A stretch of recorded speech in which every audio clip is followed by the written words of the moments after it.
asuransi percaya masa lampaumu menentukan masa depanmu. Tetapi kalau kau bertobat, Yesus panggil kau dan kau responi. Kamu tinggalkan semua hidup yang lama. Dan kamu lari ikut Tuhan. Setiap hari berjalan sama dia. Akibatnya kamu membawa kasih Kristus dan kamu menggandeng semua orang ikut sama kamu. To feel that joy, that peace, damai sejahtera, sukacita, kesehatan, revival in your soul.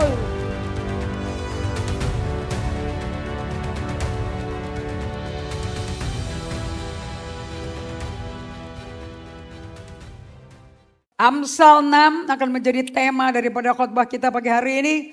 Which you will like it. Dan temanya adalah Allah membenci. Bukankah menarik sekali? Berapa dari Anda tahu bahwa Allah itu mengasihi kita? Berapa dari Anda tahu bahwa Allah berkata di firman-Nya, Aku adalah kasih. Angkat tangan tinggi-tinggi. He is love. 1 Yohanes 4 ayat 8, 1 Yohanes 4 ayat 16. God is love. Ngomong lagi 1, 2, 3. Tapi kok ini sekarang dia ngomong Allah membenci. Ini bukannya kontradiksi. I think this is contradicting loh. Dari apa yang dia cetuskan sebagai pribadi yang adalah kasih. Katakan pada kiri kanannya, Allah tidak punya kasih. Allah adalah kasih. Oke, sekali lagi. Katakan Allah adalah kasih. Allah gak punya kasih. So kalian kalau bertemu sama Allah, pasti kau akan menjadi orang yang mengasihi. Kalau engkau enggak bersatu dengan Allah, kamu tidak bisa mengasihi. Jadi orang yang banyak kepahitan, orang yang banyak tersinggung, orang yang banyak ketakutan, terintimidasi, basically kamu enggak ada kasih Allah. Kenapa enggak ada kasih Allah? Because Anda tidak tinggal di dalam dia dan dia tidak tinggal di dalam kamu. Yang ada sama kamu cuman muncul keluar masuk gedung ibadah, tapi tidak ada Kristus di dalam kamu. Katakan, Kristus hidup di dalam saya. Dan dia adalah pengharapan kemuliaan saya. Nah, itu ada di Kolose 3 tuh. Okay, Christ in you, the hope of glory. Kristus nggak pernah hidup di luar, Kristus hidup di dalam kita. Oke, so hari ini kita akan belajar tema daripada pengajaran hope yang akan menolong kalian. Why emotionally healthy spirituality mutlak diajarkan. Kenapa pelajaran untuk menjadi Kristen yang emosinya sehat akan membuat kalian menjadi pemimpin yang seperti Kristus, yang sehat emosi. Karena kerohanian dewasa, berapa puluh tahun kamu jadi Kristen tidak berarti otomatis kamu sudah dewasa. Jadi kalau kalian pergi ke gereja, pindah dari GGA, terus langsung diangkat menjadi pemimpin di situ, berarti gembalanya enggak ngerti. Karena kedewasaan kalian itu valid menjadi orang yang dipanggil Tuhan menjadi pemimpin cuma satu dasarnya. Apakah emosi kamu sehat sehingga rohanimu berbuah? Karena hanya tanaman yang sehat berbuah. Oke, dan hidup kita sama dengan pohon. Kita dipanggil sama Tuhan sebagai pohon terbantin Tuhan. So let's see bagaimana Tuhan berbicara pada kita pagi hari ini. Amsal 6 ayat 16 sampai 19. Ini akan menjadi tema kalian selama 2-3 minggu. Amsal 6 ayat 16 19. Betul-betul Roh Kudus bekerja di dalam Peter Kasiro. No joke, man. Benar-benar luar biasa. 6. Katakan 6. 6 perkara ini yang dibenci Tuhan. Bahkan 7. Perkara yang menjadi kekejian bagi hatinya. Katakan lagi 1, 2, 3. 6 perkara dibenci Tuhan. Yang ketujuh dipisahkan. Gak dijadiin satu. Dia gak bikin daftar langsung 1, 2, 3, 4, 5, 6. Enggak, dia pisahkan. 6 dulu. Dari 6 akan menghasilkan manusia ketujuh. Oke, daftarnya itu dipisah. Yang 6 ini, perkara ini, Allah benci. Yang ketujuh, Allah keji. Keji itu artinya udah benci yang gak keluar sampai muak, sampai mau dimuntahin tuh. Dan kita akan melihat pribadi-pribadi yang betul-betul dimuakin sama Tuhan dan dimuakin sama Tuhan dan dikubur hidup-hidup loh. Dan seberapa dari kalian tahu Allah kita gak berubah. Dari dulu sekarang selamanya sama. 6 perkara yang dibenci Tuhan. 1, mata sombong, lidah dusta, tangan yang menumpahkan darah orang yang tidak bersalah, hati yang membuat rencana-rencana yang jahat, kaki yang segera lari menuju kejahatan, seorang saksi dusta yang menyembur-nyemburkan kebohongan. Ini penuh gak sosial media dengan orang kayak begini? Penuh apa tidak? Yang ke-7, yang menimbulkan pertengkaran saudara. Ini yang Tuhan paling keji. Kenapa dia paling benci dan paling keji? Kalau di bahasa Inggrisnya, di New Living Translation, there are 6 things the Lord hates. No, 7 things he detests. Haughty eyes, lying tongue, hands that kill the innocent, a heart that plots evil, feet that race to do wrong, a false witness who pours out lies. Yang ke-7, a person who sows discord in a family. Orang yang menimbulkan pertengkaran saudara, New Living Translation, New King James Version memakai kata sows discord. Seperti orang nanam benih. Seperti orang taruh biji. Jadi orang yang membuat pertengkaran itu sebetulnya orang lagi nanam biji. Biji apa? Biji apa sih itu? Biji perpecahan. Biji yang bukan sama sekali karakter Allah. Biji yang bukan dari kerajaan surga. Itu namanya biji yang dari iblis. Are you here? So saya mau tanya pada kalian.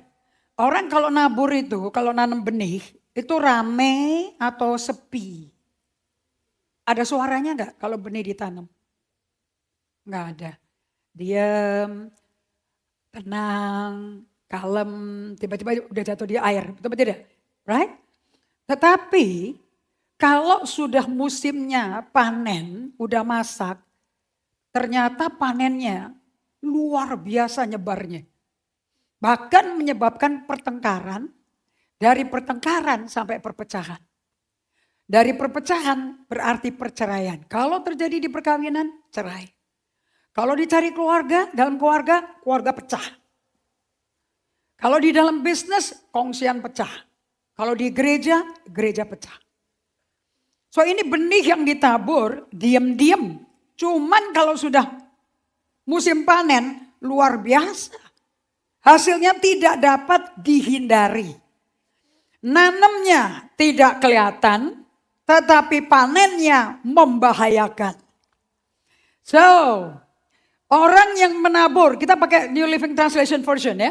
Orang yang menabur itu sama dengan orang yang menyembur-nyemburkan gosip. Berita diam-diam yang menyebabkan perpecahan. Dan ini semua Allah benci. Dan kalau kalian mendengar Allah ngomong seperti ini, God hates, God detests. Berarti kita mulai kenalan karakter Allah enggak? Apa yang bikin dia? Apa yang bikin Allah tuh benci sama kita? Apa yang bikin Allah benci sama kita? Keluarin pakai bahasa Indonesianya. Apa yang bikin Allah benci sama kita? Ini orang Kristen loh nih. Adanya di Alkitab. Enggak ada di buku lain. Bisa enggak Allah benci orang Kristen? Oh bisa banget. Ini deskripsinya jelas. Anda tahu orang mata sombong? Tahu enggak mata sombong kayak apa? Pernah enggak ketemu orang jalan begini? Capek. Anda masuk ke gereja, masuk ke carousel, baru pertama kali datang langsung.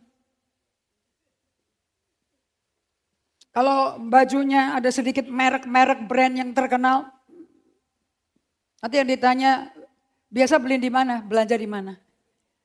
Maksudnya dia mau tahu ini KW1 apa KW2 apa asli gitu loh.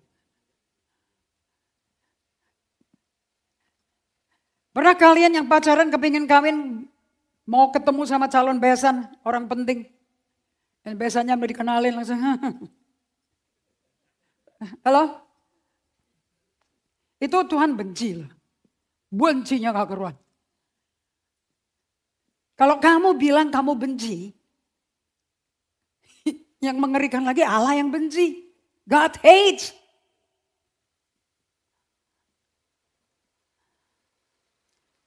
Dan satu hal yang kalian mesti pelajari adalah orang semua yang melakukan memandang orang dengan setengah mata itu sama dengan orang merendahkan orang. You are nothing. Nothing kan di matamu, but I'm something di mata Tuhan. Maksudnya Anda ngerti gak sih? Jadi kalau ada orang ngenyek, orang rendahin kamu, gak menghargai kamu, you're nothing, sekolah juga gak jelas lulusan mana, duit lu berapa sih di tabungan, gaya lu berapa sih kayak penambangnya kayak begini, siapa sih lu sebetulnya? Tahu gak itu namanya self-talk. You know self-talk? Komunikasi dalam batinmu yang orang gak dengar. Tapi kalau sudah sampai masak, keluar. Nanti kalau ketemu sama orang yang mau dibagikan berita itu, apa yang dia pandang, dia rendahkan. Dengan lidah yang bohong. Tahu gak dia lakukan? Tangannya bagaimana? Bagaimana bagi-bagiannya beritanya? Kamu tahu gak? Kok kenal tuh orang kayaknya aku pernah dengar dia tuh sampai siapa dia. Kamu pernah dengar dia gak siapa namanya? Orang kalau diam-diam ngomong, itu tangan kan suka begini ya. Betul ya? Kalau tangan begini tuh artinya apa sih sebetulnya? Itu kan mestinya gak usah diomongin kan? Kalau mesti diomongin ngomong terbuka dong. Gak usah digini. Aku mau kasih tahu sama kamu tuh. Itu orang ya. Itu orang bikin masalah. Nanti terbukti. Gue gak mau tahu sih. Aku juga gak tahu sih. Tapi katanya sih banyak orang ngomong begitu. Nangkep ya? Nangkep. Faktanya kamu nutup setengah muka. Terus badannya 45 derajat miring. Supaya orang tidak kena bahaya. Dia pikir tangan menutup akan menghilangkan yang bahaya. Tapi dia gak tahu. Setiap kali dia ngomong seperti itu. Body language-nya aja udah bahaya. Bahasa yang paling keras. Kalau ikut pranikah konseling di GGA. Kalau orang takut bilang di GGA mau kawin lama. Konselingnya 9 bulan. Oh bisa 9 tahun.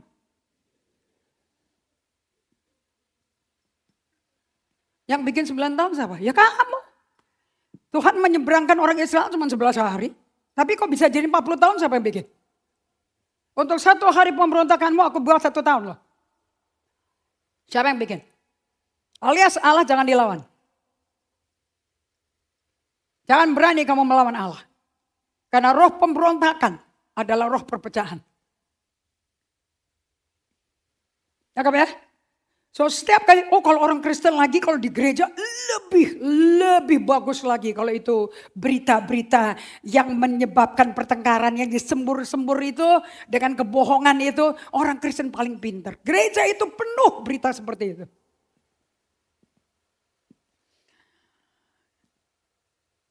Aku dapat penglihatan. Aku melihat awan hitam di GGA. Iblis sedang berperang di GGA. Iblis sedang menyerang. Banyak keluarga sedang masalah. Tapi karena kamu gatel, kamu kurang spesifik dengan siapa kamu sharing gitu loh. Terus kamu berkata, terus temannya berkata, udah kasih tahu ibu gembala belum? Jangan, nanti apostol marah. Kalau dia marah, nanti rame. Mendingan kita tujuanku kasih tahu kamu biar kamu berdoa. Kalian dengarkan saya ngomong ini, kamu dengarkan.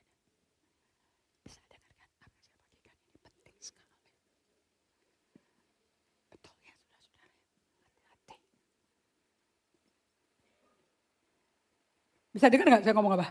Ini mikrofon jalan kok. Ayo hearing me? Saya akan praktekkan demonstrasi saya. So saya membuat, ini asing ini akan membuat kalian sangat-sangat gampang untuk mengingat. Ini namanya karung seed of discord. Kemana kamu pergi, kamu bawa benih ini. Dan apapun benih yang kamu katakan, perkataan yang kau katakan selalu akan membuat pertengkaran dan membuat orang mempertanyakan. Yang di bahasa Indonesianya saya ganti dengan, tolong Steve. Benih pertengkaran. Orang yang kerjanya melakukan seperti ini, kemana kau pergi, apapun yang kau akan sampaikan. Basically kalian berkata, you know what, gereja kita itu nggak sehat loh. Aku dapat penglihatan, ada kuda oranye. Tiba-tiba dia berubah menjadi kuda hijau. Dan itu Tuhan ngomong di kitab Wahyu. Ada kekuatan kawasan kegelapan. Itu kayaknya jiwa baru yang masuk. Kayaknya dia bahaya. Apa yang Anda lakukan? Kamu lagi nanam. Setiap kali kamu bisikan, kamu lagi nanam.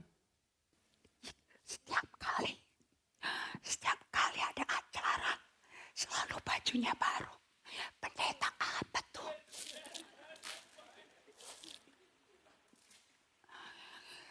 Itu. Apa yang terjadi di Tangerang di BSD? Aduh, jemaatnya tertekan sama apostle.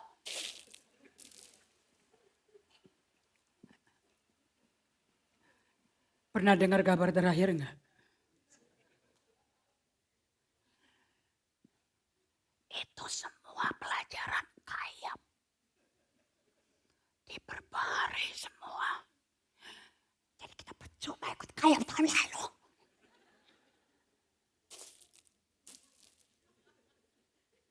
Nanti tahun depan diubah lagi.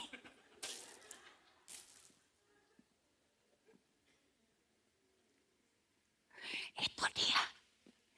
Itu pendeta pilih-pilih kasih. Dia gak sayang aku. Kamu dengarkan apa yang Inge ngomongkan. Inge bilang, Apostle kayak mami tiri dia.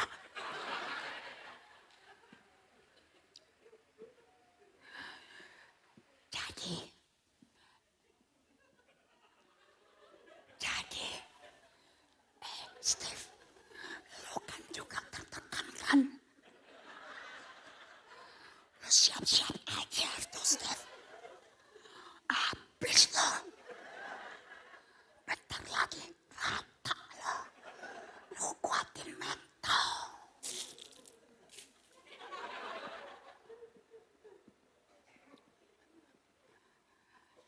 Jadi dia ketemu orang yang sukanya dapat penglihatan, dapat doa. Mari kita berdoa. Kayaknya kamu mesti buat gerakan pendoa syafaat GGA. Kalau tidak, hancur. Gue kasih tahu. Karena gue tahu apa yang terjadi di dalam. Dari orang-orang ex-GGA. Tahu gak ex-GGA bilang, kenapa mereka keluar?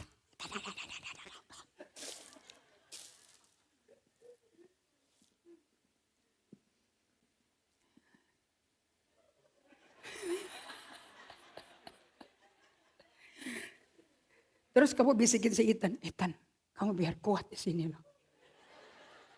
Jangan kayak papa. Ngomong di mikrofon.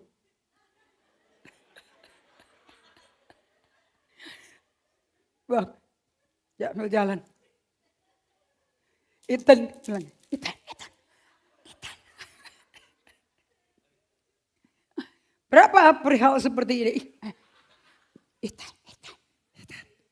Kau jangan apa-apa, Ethan. Hati-hati lo. Rata nanti kamu. Kalau ketemu apostle mesti disujud, mesti menyembah. Kalau ketemu apostle harus sungkem, sujud menyembah.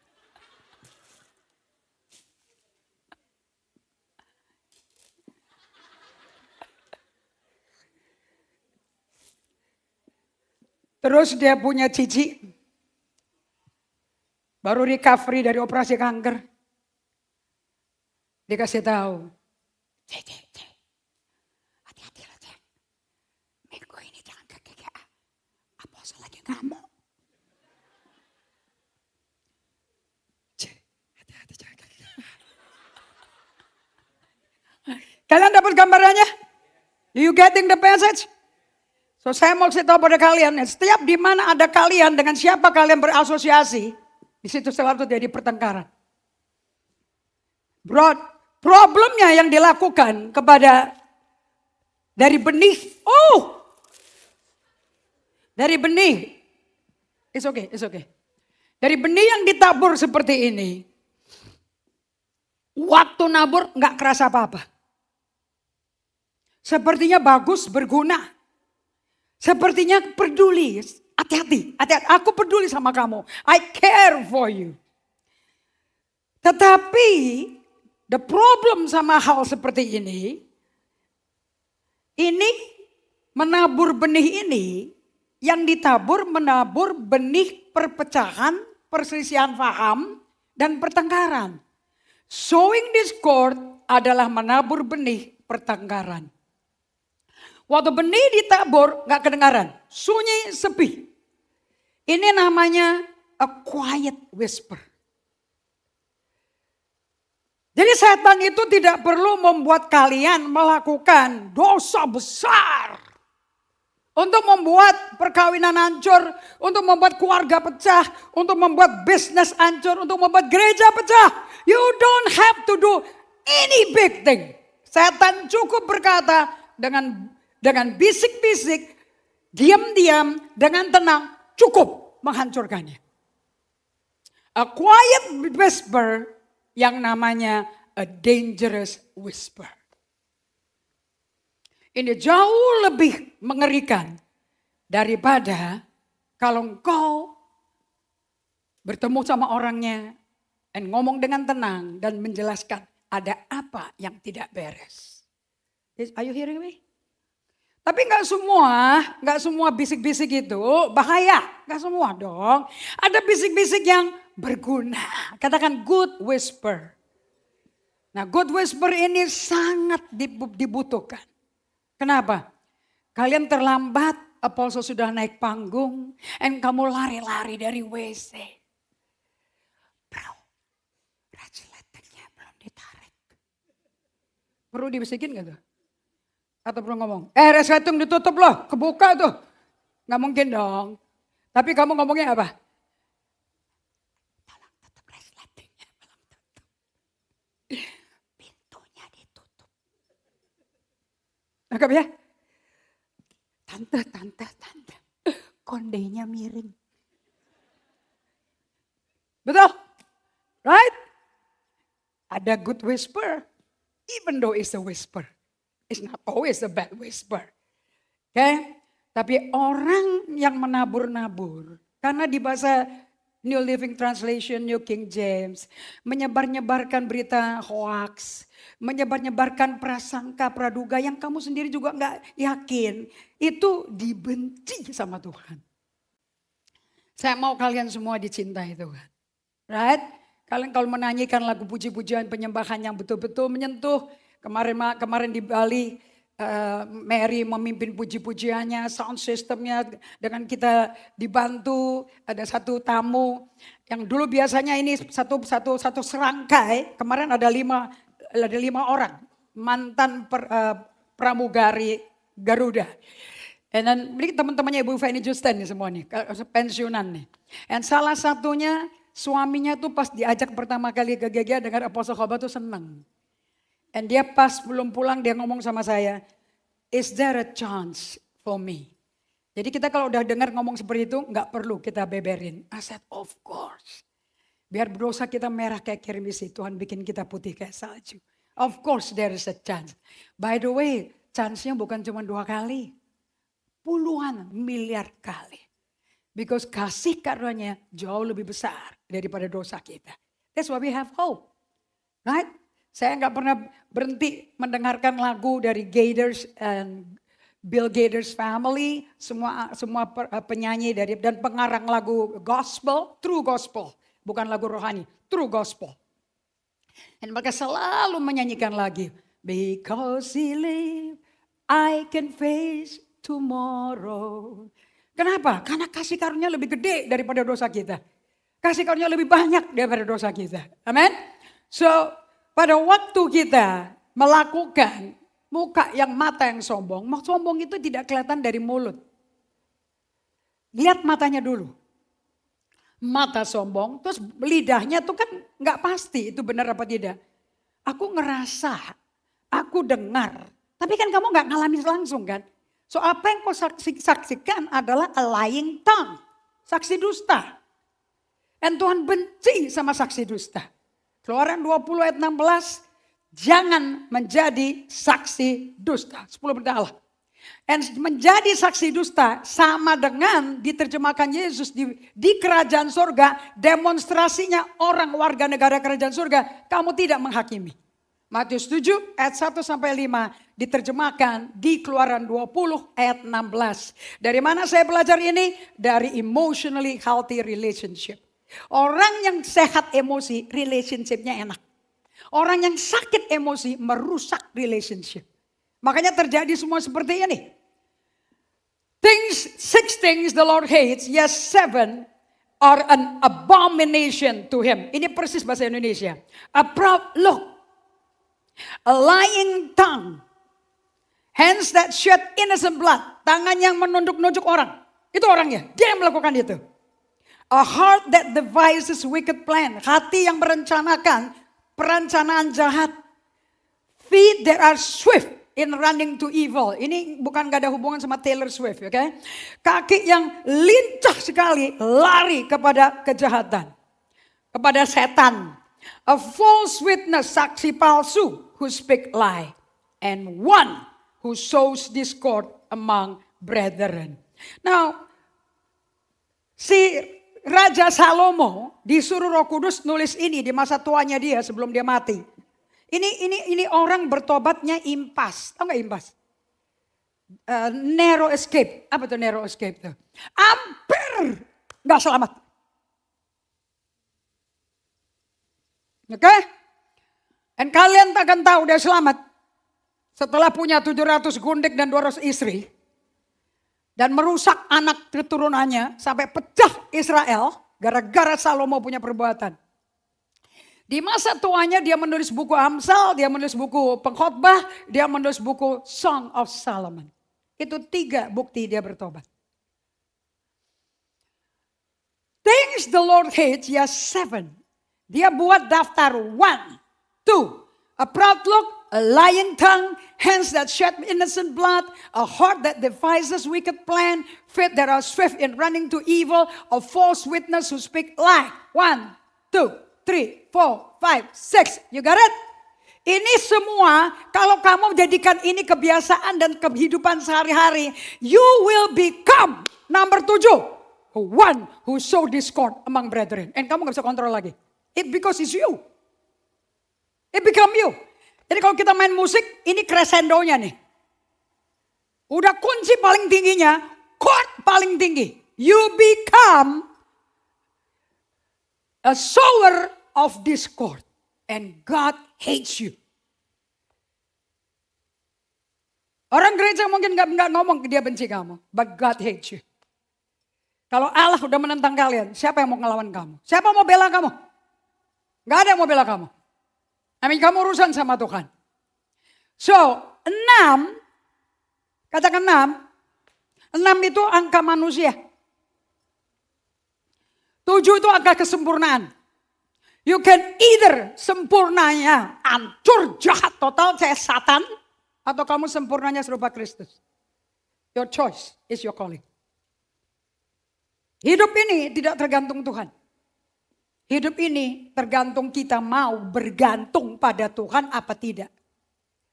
Saya ulangi lagi ya. Hidup ini tidak tergantung sama Tuhan. Hidup ini bergantung pada pilihanmu untuk mau mengandalkan, menggantungkan dirimu kepada sumber kamu. Surrender is a choice.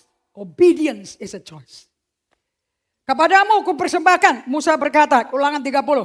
Hidup dan mati, berkat dan kutuk. Pilih kehidupan. Pilih berkat. So saya mau tanya, pilihannya di tangan siapa? Anda mau dicintai Tuhan, mau dibenci Tuhan, is your choice. 6 angka manusia, yang pada waktu angka 6 itu masak, matang. Keluarlah manusia, pemecah belah keluarga, dan pemecah belah gereja.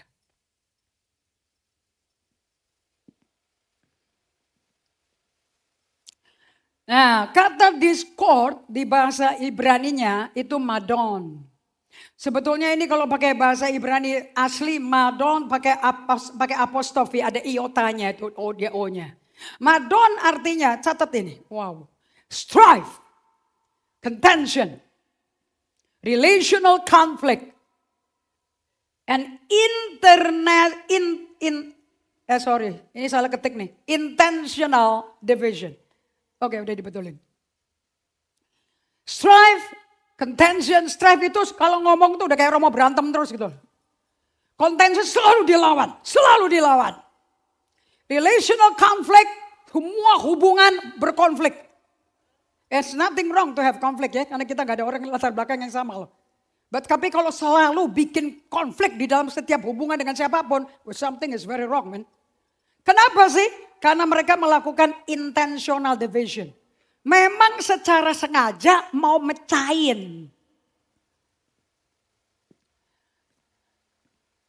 Siapa orang-orang yang seperti ini? Those who sows discord among brethren. Jadi di bahasa Indonesianya discord itu perselisihan.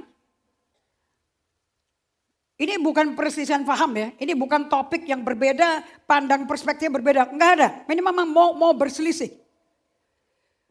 Membawa pertikaian, perselisihan, konflik hubungan, perpecahan yang disengaja. Bukan salah ngerti. Memang deliberate, terencana, menabur keributan untuk memecahkan hubungan orang-orang dan menyebabkan drama terjadi di mana-mana. Dan saya mau kasih tahu pada kalian semuanya, kalau Anda mau sembuh dari kondisi seperti ini, you have to have the book dari John Bevere, namanya The Bait of Satan. Ini buku pada waktu John Bevere baru keluar bukunya masih panas dari publisher, saya ada di rumahnya dia. Dan saya ngalami di mana istrinya yang senengnya marah-marah terus di rumah. Kalau si John opposite. John Bevere itu aslinya orangnya man pleaser. Slide 61, Hendra. Kalau John Bevere orangnya man pleaser, he's so sweet. Tapi intensnya luar biasa nyari Tuhannya. Tapi manusianya ke manusia sangat nyenengin orang. Akibatnya istrinya mengambil posisi yang suaminya tidak pegang. Dia ngatur semua dengan emosi tinggi. Kenapa? Tidak ada istri mau dominan. Tapi kalau suami tidak melakukan tugasnya, maka istri akan jadi suami dan menjadi istri. Apa yang mestinya tanggung jawab suami, dia akan ambil alih. Bukan karena gila kekuasaan, tetapi karena by default. Udah kepencet tombolnya, somebody has to be there. So John Bevere mengeluarkan buku ini. Istrinya mengeluarkan buku Be Angry and Loving It. Marah dan mencintainya. Jadi kalau kalian nggak ada penguasaan diri untuk nggak marah-marah, beli buku itu. Today, Lisa and John Bevere, one of the best couple speaker in the world. Buku dari The Bait of Satan saya bawa ke Ibu almarhum, Ibu Hilda yang punya Immanuel. Saya bilang, Ibu Hilda, please read this book di dalam bahasa Indonesia. So kalau engkau mendapat buku ini lagi bahasa Indonesia, pasti penerbitnya Immanuel. Umpan Iblis.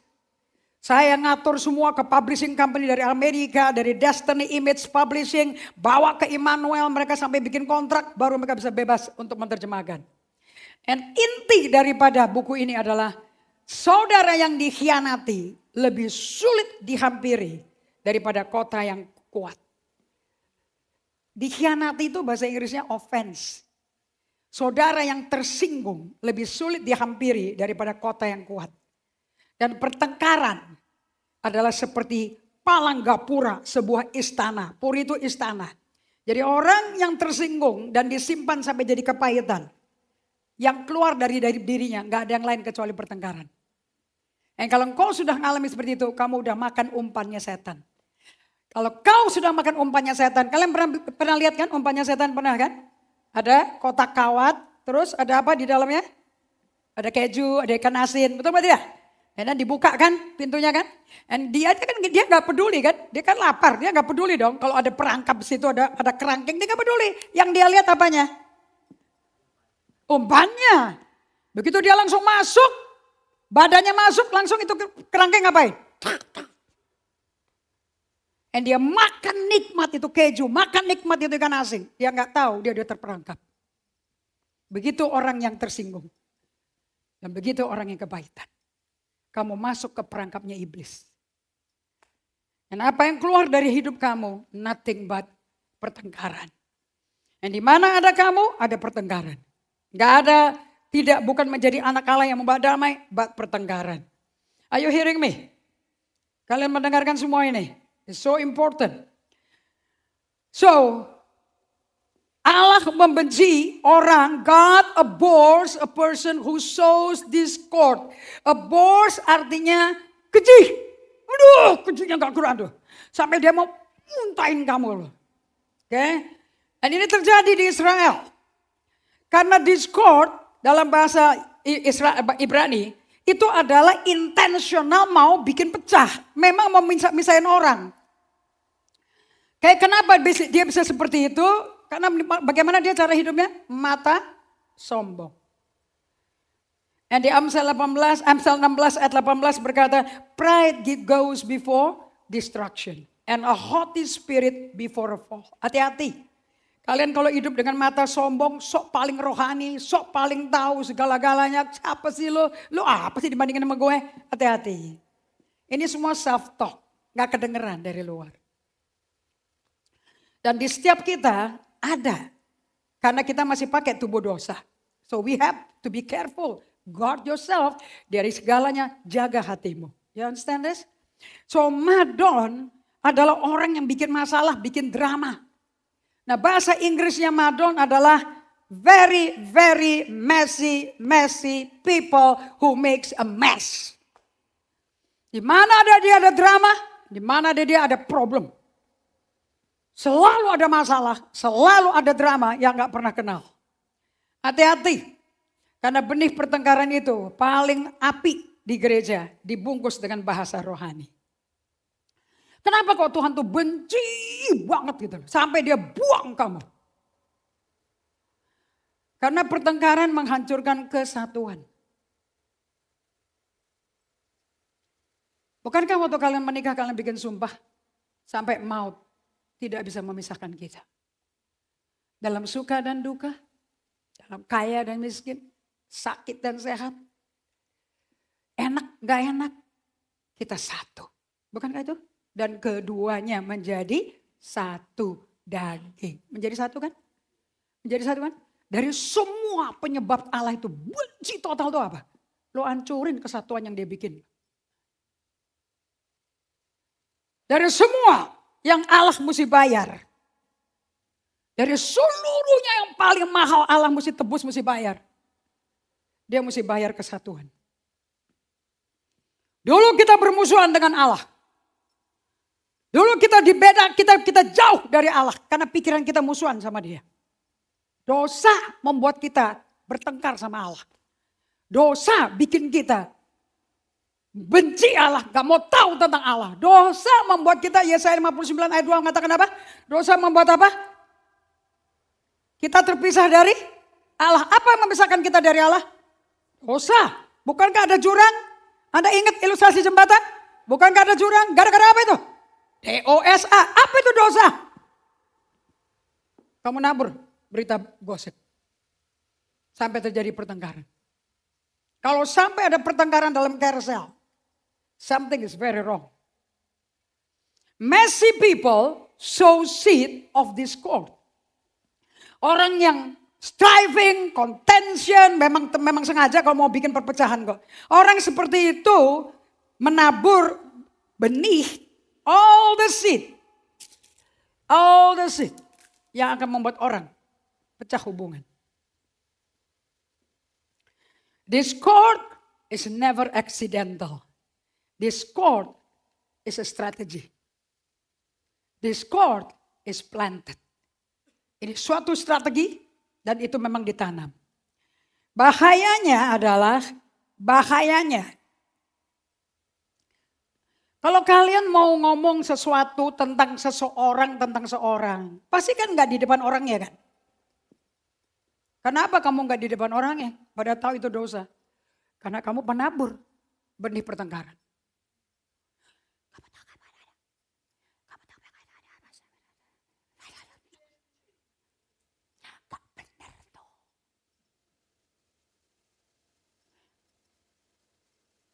Si apostle udah dikasih tahu belum? Udah. Tapi dia nggak ngapa-ngapain. Kita ngapa-ngapain ya. Basically itu yang kamu mau lakukan. Right? Yang bahayanya ya. Karena kamu udah tutupin. Berarti itu mestinya nggak usah keluar. Kalau memang mesti keluar nggak usah begini. Dan sebelum orang nabur berita. Actually udah tahu kok. Bahwa kamu memang mau beritakan itu. Apapun yang kau mau tabur untuk pertengkaran, perselisihan paham, kamu sudah tahu. Bukannya kamu gak tahu apa-apa di alam trans, di alam roh tiba-tiba kamu menabur. Enggak. Itu distrategikan, itu direncanakan. You know it before you sow it. Makanya sebelum ngomong kalian mikir dulu, enak ya? Ada pertentangan dulu. Jadi kita semua tahu loh, kalau kita tuh nabur benih pertengkaran sebelum kita nabur, we know. Nggak ada yang di dalam pengaruh tekanan, nggak ada. Menabur benih pertengkaran menghancurkan kesatuan. It destroys unity. Ingat ya, kita punya doa pribadinya Yesus sebelum dia ke Getsemani, atau ini sedang doa di Getsemani, lanjutannya. Ya doa pribadi sama bapaknya, ini bukan doa bapak kami. Di dalam doanya Yohanes 17 ayat 21 sampai 23, ini semua kalau engkau masuk ke dalam post apps dengan John Eldredge, resilient, this is the prayer. Supaya mereka semua menjadi satu. Sama seperti engkau, ya Bapa, di dalam aku di dalam engkau. Wow. Saya lingkari sejak saya renungkan bukunya Experiencing Jesus Really dari bukunya John Eldredge. Saya lingkari kata-kata ini. Yang membuat 33 tahun Yesus itu aman di bumi. Sekalipun ujungnya adalah dia badannya disiksa, jiwanya dikhianati, rohnya disakitin, tengkoraknya dibolongin pakai mahkota duri, dicambuk 39 kali pakai cambuk bercabang 5. Tetapi dia bisa tekun tabah melewati itu semua. Bukan kehendakku tapi kehendakmu Bapa. Kenapa kok dia bisa berhasil? Because Allahnya di dalam dia di dalam Allahnya. Selalu bersatu. Kekuatan Yesus bukan kekuatannya sendiri. Kekuatan Bapaknya. Yesus aja mengandalkan kekuatan Bapaknya. Apalagi kamu. Agar mereka juga di dalam kita. Supaya dunia percaya. Bahwa engkaulah yang telah mengutus aku. Dan aku telah memberikan kepada mereka kemuliaan yang engkau berikan kepadaku. Supaya mereka menjadi satu. Sama seperti kita adalah satu. Aku di dalam mereka dan engkau di dalam aku. Supaya mereka sempurna menjadi satu. Agar dunia tahu bahwa engkau yang telah mengutus aku. Dan bahwa engkau mengasihi mereka sama seperti engkau mengasihi aku. Aku di dalam mereka, engkau di dalam aku. Supaya mereka sempurna menjadi.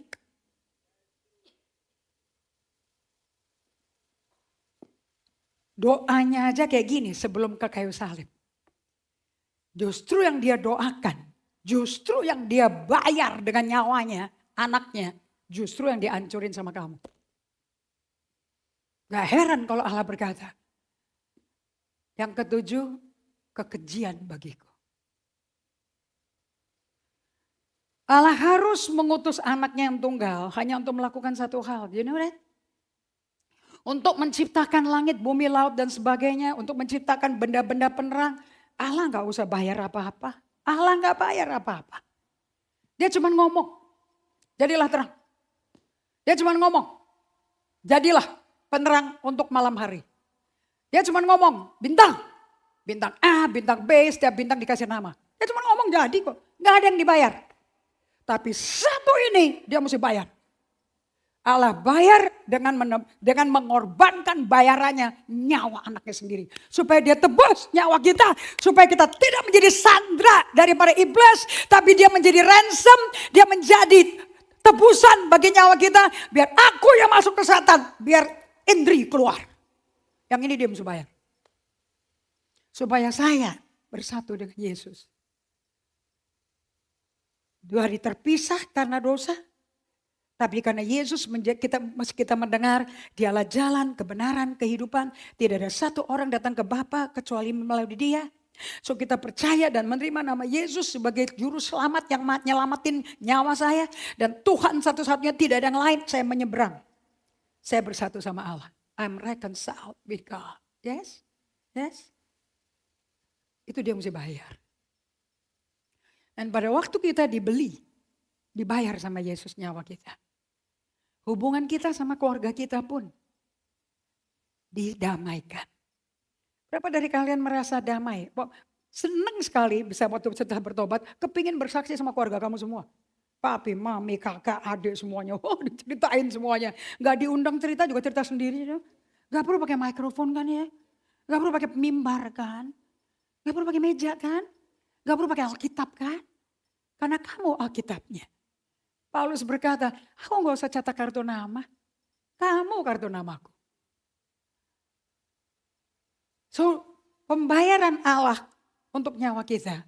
Dengan membayar pakai nyawa darah anaknya sendiri. Membuat kita reconciled with God.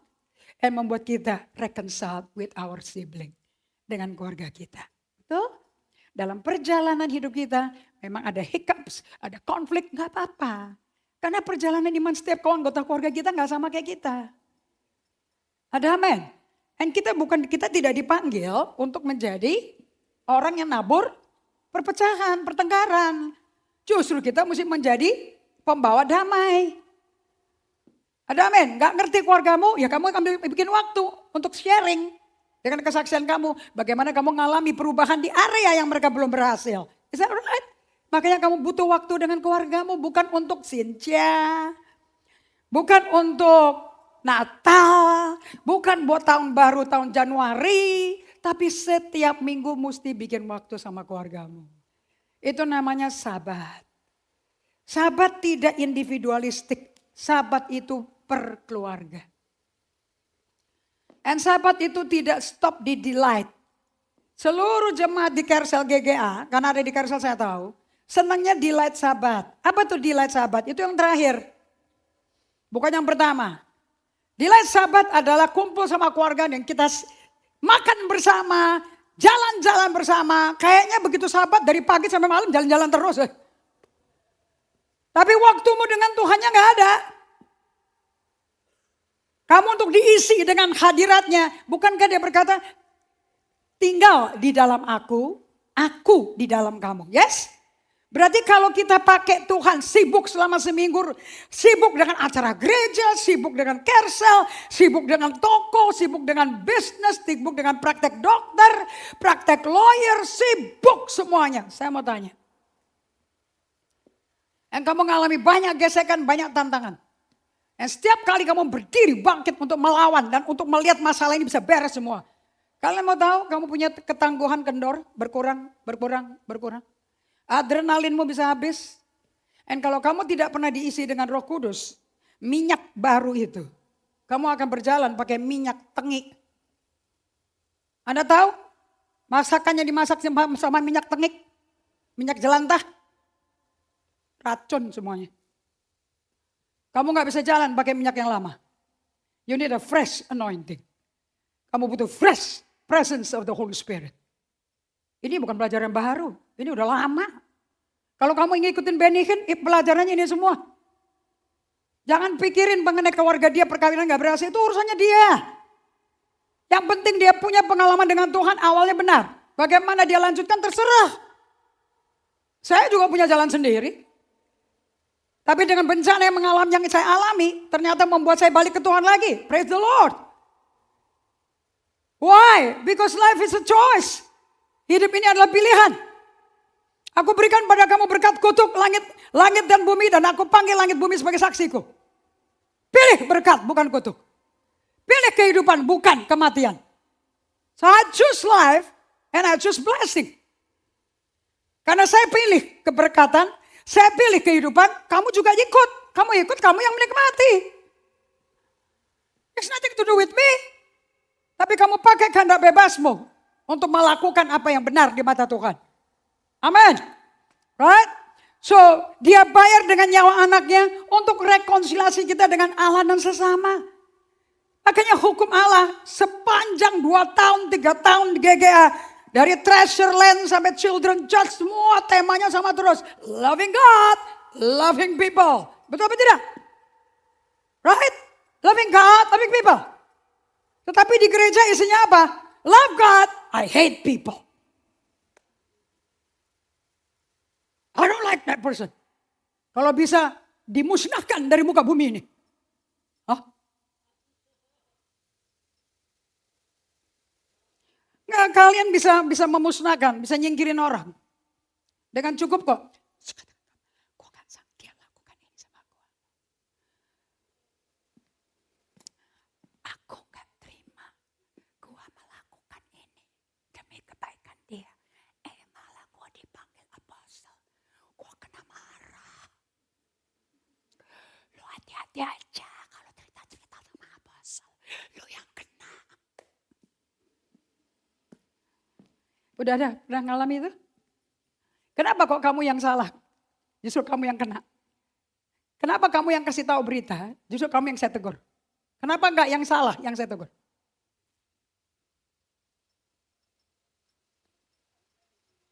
Why? Karena kamu enggak bisa merubah orang pakai nasihat. Kamu rubah orang melalui gaya hidupmu. Kalau engkau nggak modelin, orang tidak akan bisa melihat. Yesus nggak pernah pakai mengajar muridnya. Yesus ngajak muridnya berjalan sama dia, mereka lihat. Buka ke 1 Yohanes 1. Bukunya dong, Petrus, Yohanes, keren. 1 Yohanes 1. Lihat apa yang dia tulis. Ini sah, otentik di buku ini. 1 Yohanes 1 ayat 1.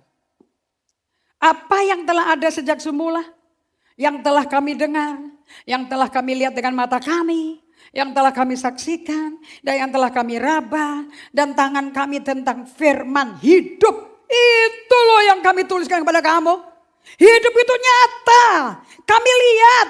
Sekarang kami bersaksi, kami beritakan kepada kamu tentang hidup kekal yang ada bersama-sama dengan Bapa dan telah dinyatakan pada kami. Apa yang telah kami lihat, kami dengar, itu hidup yang benar tuh, itu ngomong, bersuara. Itu yang kami beritakan kepada kamu juga, supaya kamu beroleh persekutuan. Persekutuan dengan sesama. No, bukan dengan Tuhan, dengan sesama. Rasul Yohanes nggak dengar khotbah orang, kemudian dia tulis loh. Apa yang ku dengar? Apa yang ku lihat? Apa yang kuraba? Itu yang gue kasih sama kamu. Itu firman hidup loh. Ngomong sama aku. Dia bicara dia sama aku. Jalan sama aku. Aku tidur di dadanya. Masa kalian mau lawan orang yang kenal Yesus seperti itu? Dia gak ngomong seperti ini. Itu kalau di GGA ya. Kalau di GGA. Diajarin kalau di GGA. Suruh diam terus. Kita ngapain diam terus.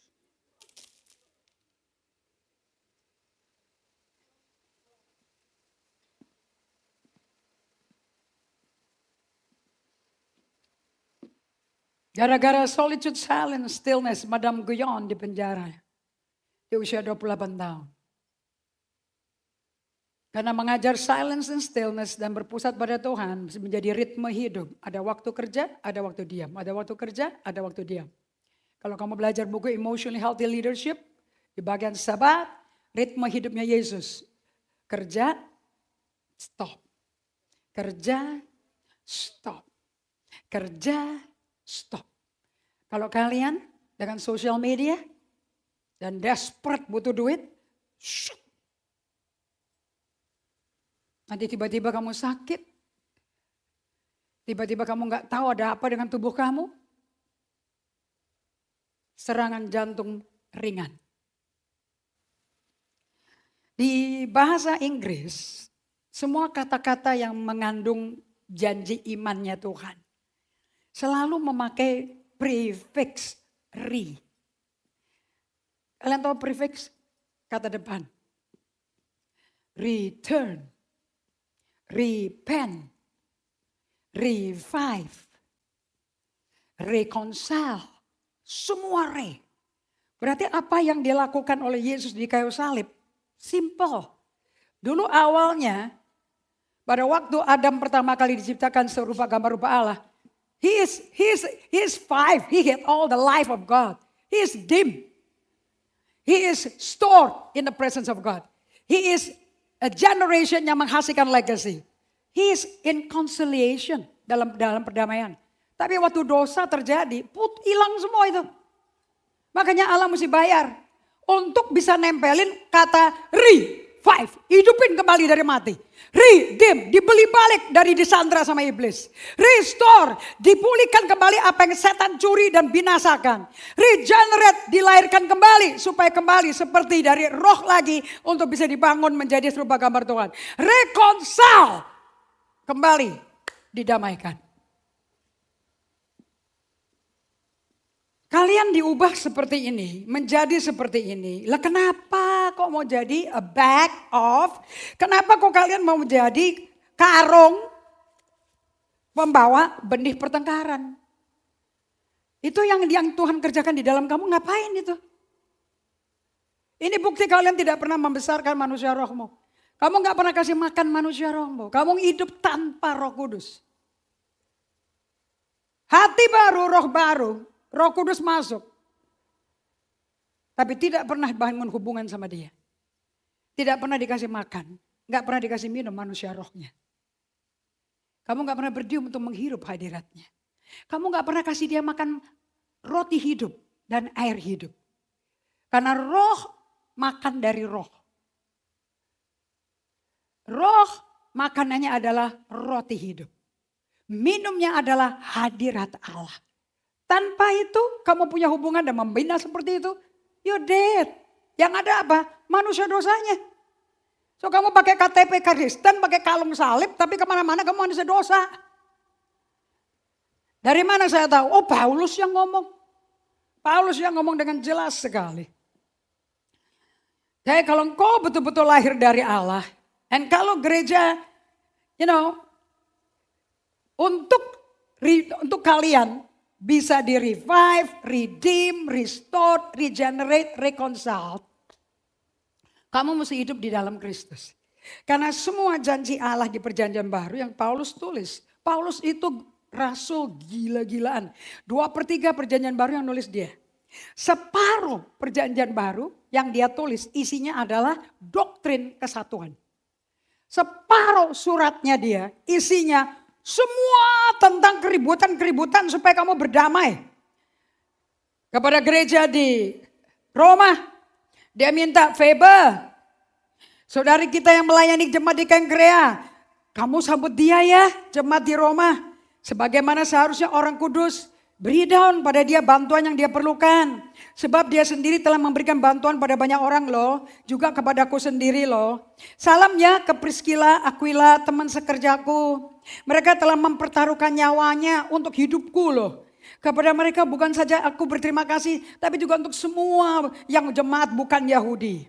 Salam kepada jemaat di rumah mereka. Salam kepada Epenetus yang kukasihi, yang adalah buah pertama dari pelayananku di Asia untuk Kristus.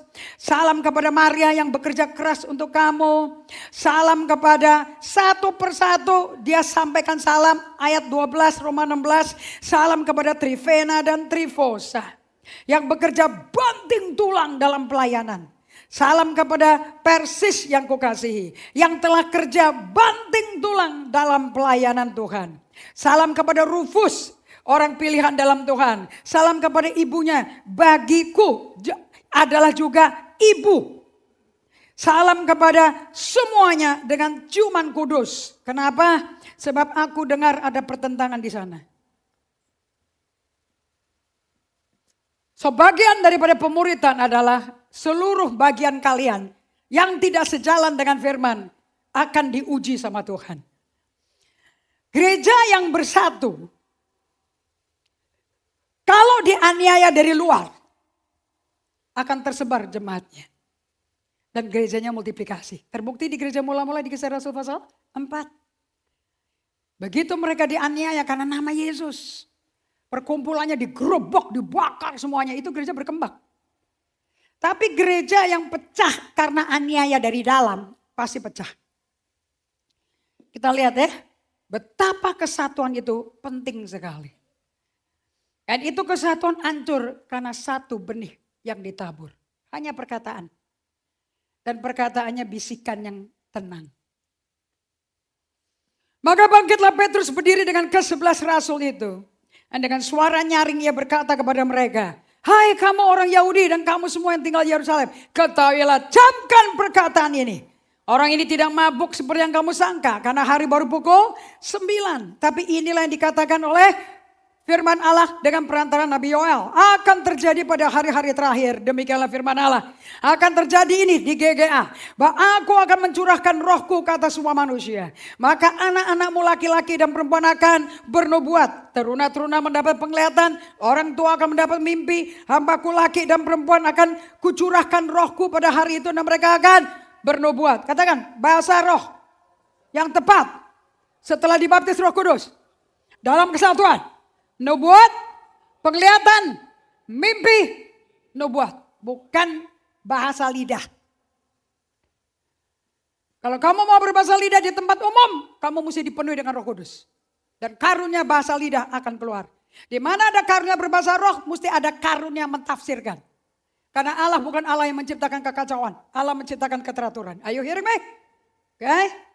Dan aku akan mengadakan mujizat-mujizat di atas, di langit dan di tanda-tanda di bawah di bumi.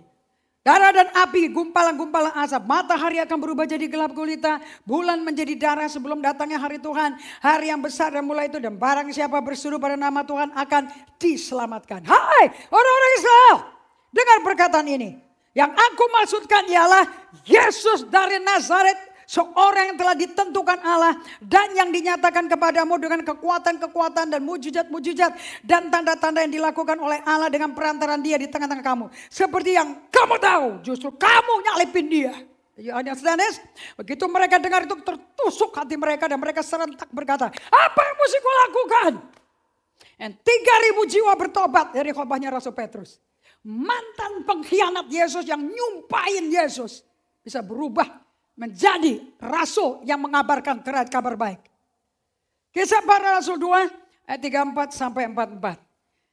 Sebab bukan Daud yang naik ke surga, malahan Daud sendiri berkata, Tuhan telah berfirman kepada Tuanku. Jadi seluruh kaum Israel harus tahu dengan pasti bahwa Allah telah membuat Yesus yang kamu salibkan menjadi Tuhan dan Kristus. Ketika mereka mendengar itu, hati mereka sangat terharu. Kalau bahasa Inggrisnya, their heart was pricked. Lalu mereka bertanya pada Petrus dan rasul-rasul yang lain, apa yang harus kami perbuat saudara-saudara? Nah ini pertobatan murni kayak begini. Bukan karena dikasih tahu. Jawab Petrus kepada mereka, bertobatlah. Dan hendaklah kamu masing-masing memberi dirimu dibaptis dalam nama Yesus Kristus untuk pengampunan dosamu. Haleluya. Oleh darah Yesus dibayar semua ini. Maka kamu akan menerima karunia Roh Kudus. Katakan kamu terima kado pribadi Roh Kudus. Sebab dengerin ini, bagi kamu janji itu dan bagi anak-anakmu dan bagi orang yang masih jauh, yaitu sebanyak yang akan dipanggil oleh Tuhan Allah kita. Katakan I am called. Aku dipanggil. Aku dipilih. Bukan aku yang pilih agama Kristen. Are you hearing me? Kamu gak bisa pilih Yesus. Kamu dipanggil Yesus. Kamu dipilih Yesus. It's not a family religion. Ini bukan agama keluarga. Dan Yesus tidak menciptakan agama Kristen. Dia tidak pernah berkata agama Kristen. Yang ngomong Kristen adalah orang anti pengikut Yesus. So apa yang Yesus bagikan? Bertobatlah. Karena kerajaan Allah sudah dekat. So apa yang dia bawa? Kingdom. Lifestyle. Budaya baru. Jangan berani-berani ngomong kalau terima Yesus pasti masih ke surga. Bohong, penipuan. Kalau gitu gampang, buat apa kamu ke gereja tiap minggu, kan udah percaya. Betul apa tidak? Orang yang menerima perkataannya memberi diri dibaptis pada hari itu jumlah mereka bertambah 120 plus 3.000. 3.120 jemaatnya.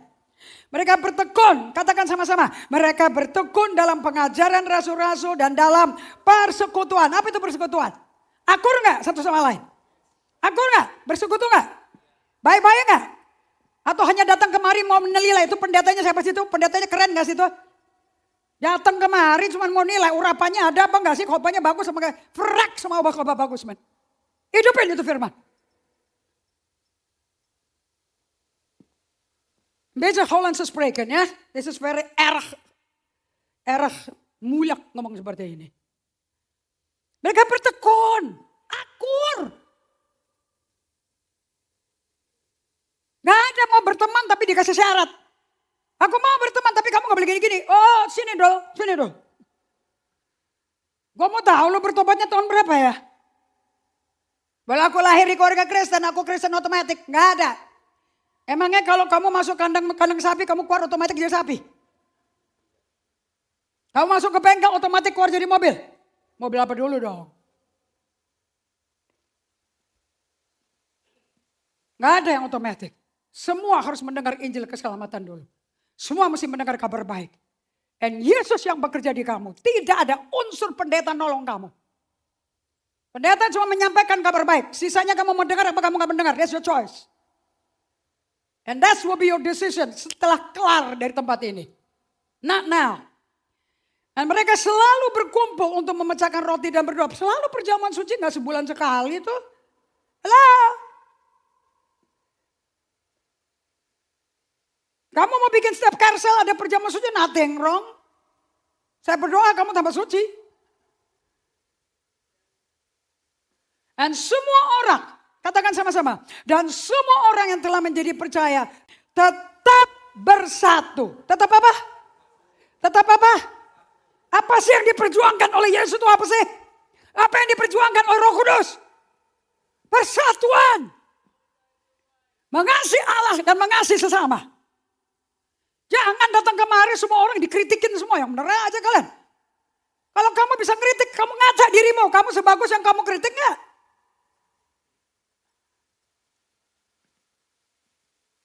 Tempat paling jahat itu gereja loh. If you want to know. Karena semuanya sakit emosi akibat dari masa kecil. Dan banyak orang gak percaya bahwa masa lampaumu menentukan masa kamu hari ini seperti apa orangnya. You never believe that. Kalau gak percaya jangan beli asuransi. Karena asuransi premiummu akan tinggi kalau keluargamu semua latar belakang papi mamimu ada kanker sama sakit jantung. Diabetes, kanker, jantung udah pasti premiummu naik 2 kali. Gak mungkin gak? Even asuransi percaya masa lampaumu menentukan masa depanmu. Tetapi kalau kau bertobat, Yesus panggil kau dan kau responi. Kamu tinggalkan semua hidup yang lama. Dan kamu lari ikut Tuhan. Setiap hari berjalan sama dia. Akibatnya kamu membawa kasih Kristus dan kamu menggandeng semua orang ikut sama kamu. To feel that joy, that peace, damai sejahtera, sukacita, kesehatan, revival in your soul. Uang gak bisa beli itu.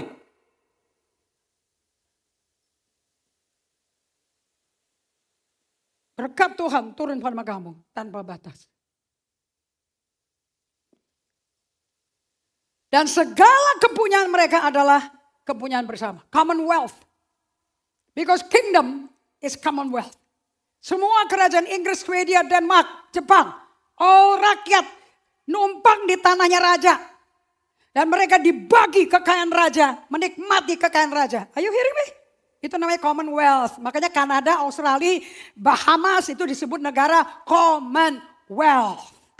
Kekayaannya bersama, miliknya raja. Itu raja berdosa. Ini raja segala raja. Bagaimana sih lu takut miskin? Nah, di mana ada orang yang jalan-jalan kemana-mana, you're nothing but a bag of swords, discord sower. Kamu datang ke gereja, bawa Alkitab pakai kalung salib, pakai berlian. Tapi kemana kamu duduk, dengan siapa kamu duduk, kamu kerjanya menabur benih pertengkaran. Benih kecurigaan. Benih menghakimi. Everywhere you go, you drop. Everywhere you go, you drop. Because it's you. Waktu ke-6 perkara itu sudah menjadi masak, you become. Saya suka kata-kata yang dipakai John MacComer. Everybody is a disciple. But what kind of disciple are you? Semua orang itu murid, gak ada yang gak murid. Kamu murid sekolah SD, kamu murid orang tuamu, kamu murid nenek moyangmu, kamu murid dari sekolah, kamu murid dari fakultasmu, kamu murid dari siapa yang kau ikuti. And who are you following? Yesus, well mana? Kalau memang kamu mengikuti Yesus dan kamu akan mengikuti gaya hidupnya Yesus.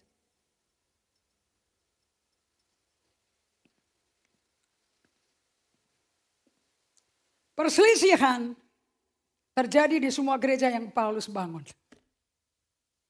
Gak ada rasul mengalahkan Paulus, tapi semua jemaat yang dia bangun atas perintah Tuhan, maka mengalami perpecahan semua.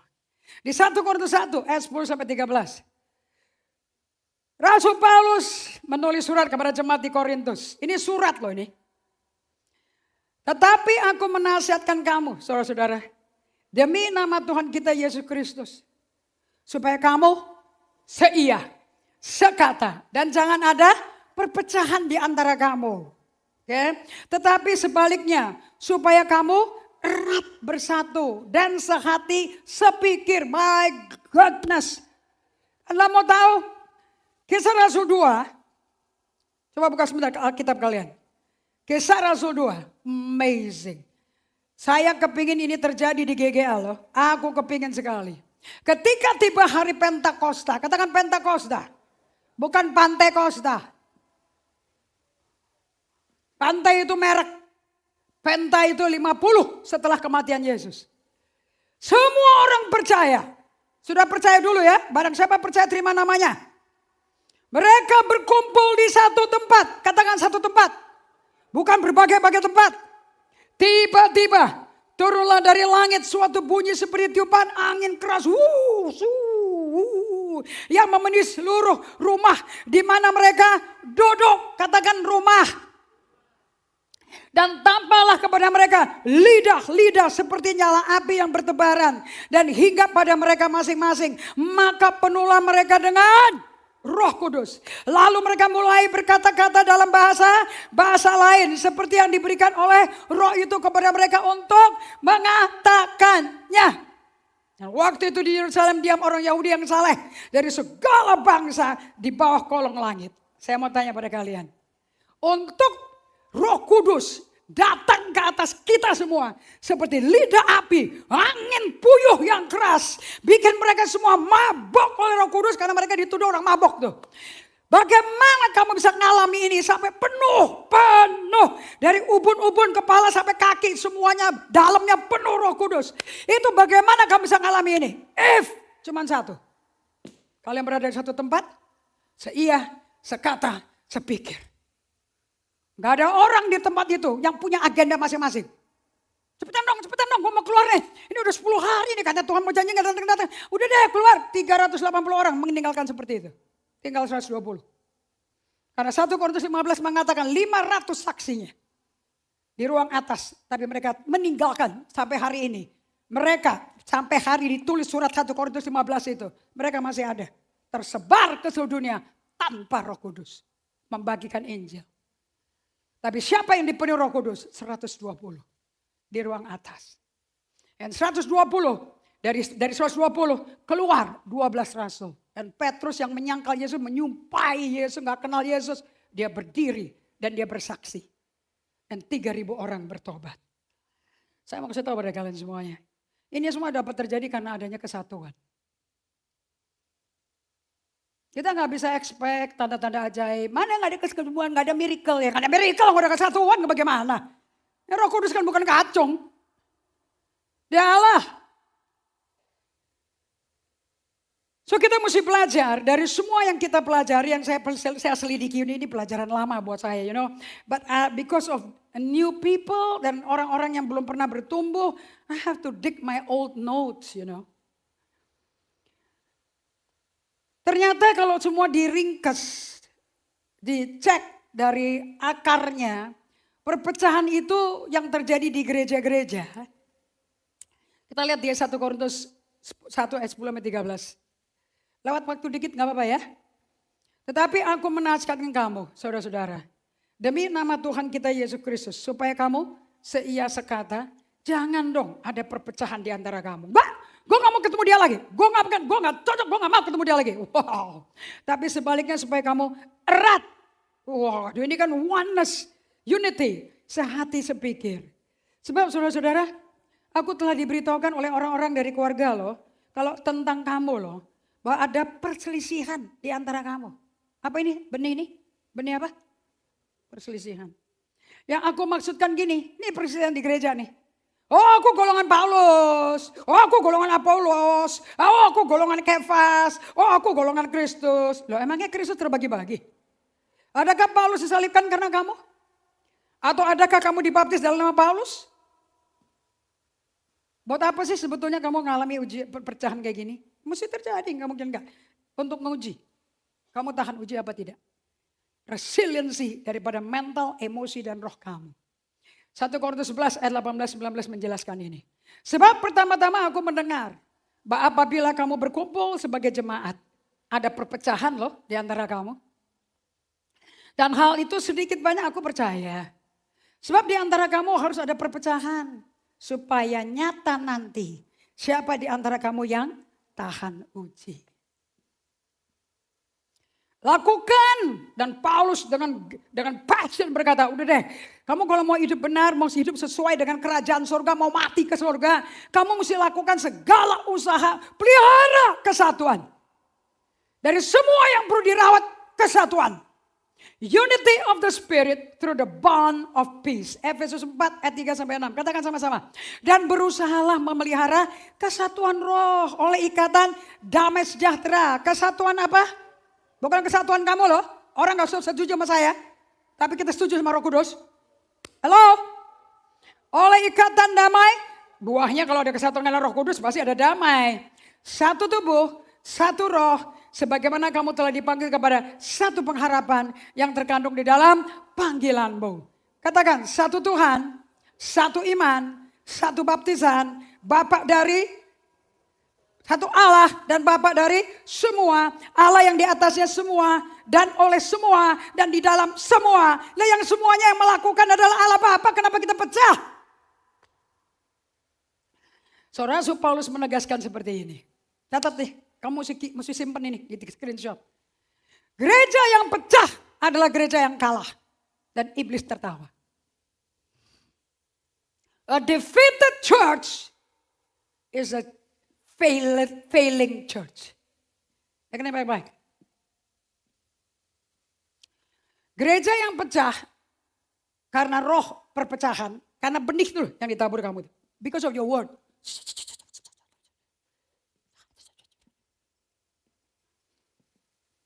Jadi yang bikin masalah besar itu bukan piring dibuang ke mukamu loh. Justru kata-kata.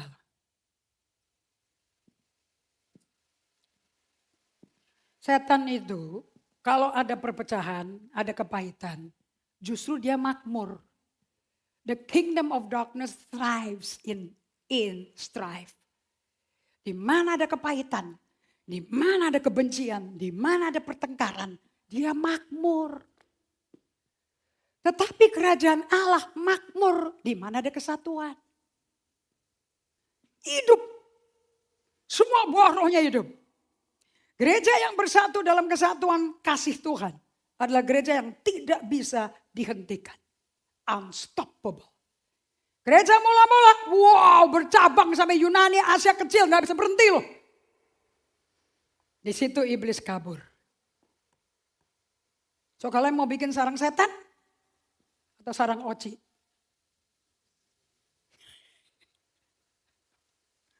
Apa itu sarang oci? Hah? Apa? Sarang oci itu apa? Oci, apa kata oci? Ngana tidak tahu apa itu oci. Oci itu nama ikan. Sarang ikan, kembung. Tapi yang gede-gede. Kalau kecil namanya apa? Tude. Jadi sarang tude. Kalau mesti ngerti bahasa Minahasa baru bisa mengerti itu arti restoran apa. Yang paling keren kan bunga papaya kan. Restoran gue kan. Namanya otentik. Bukan gam-gamnya saya, udah dijual. Penyebar benih pertengkaran adalah alat di tangan iblis. I hope you, kalau saya berdoa kamu waras loh hari ini. Satu benih perselisihan ditabur kepada satu orang di dalam gereja akan menghasilkan tuaian satu gereja pecah. Satu perusahaan pecah, satu keluarga bercerai. 3 benih yang selalu menghasilkan pertengkaran. Oke, kalau semua diurut ada 3 tuh ujung-ujungnya. Nomor 1, benih iri hati. Jealousy dari mata yang sombong. Kenapa dia dipilih gua enggak? Kenapa dia udah pakai baju itu? Gua belum bisa pakai baju itu. Kok dia dapat jodoh kok gua belum? Mestinya gua dulu dong yang dapat jodoh. Halo. Makanya jangan cari sel yang isinya cewek semua. Nanti ribut perjodohan semua di situ. Jealousy adalah carnality, kedagingan. Di Yakobus 3 ayat 16. Ini ayat kata jealousy itu adanya Yakobus 3 ayat 16. It's so good. Sebab di mana ada iri hati dan mementingkan diri sendiri. Jadi iri hati gak mungkin tanpa egois. Harus sama egois dan kesombongan. Kayak orang yang iri hati, orang yang ngertinya begini nih. Dia punya apa sih? Dia udah punya apa sih sekarang? Anaknya sekolah di mana?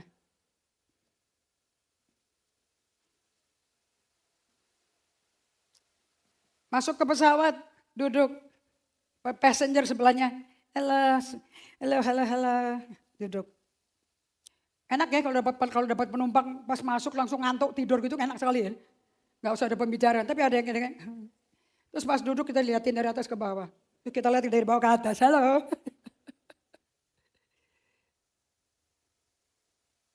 You know, mata yang sombong. Kenapa dia begitu? Iri kok. Sebab di mana ada iri hati dan mementingkan diri sendiri, di situ ada kekacauan. Dan segala macam perbuatan jahat, rusuh. Kamu pemimpin sel, kamu kayak begini, kubur deh, selnya dikubur.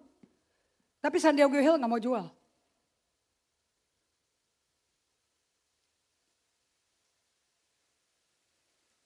Satu Korintus 3, 3 dan 4. Katakan sama-sama. Karena kamu masih duniawi.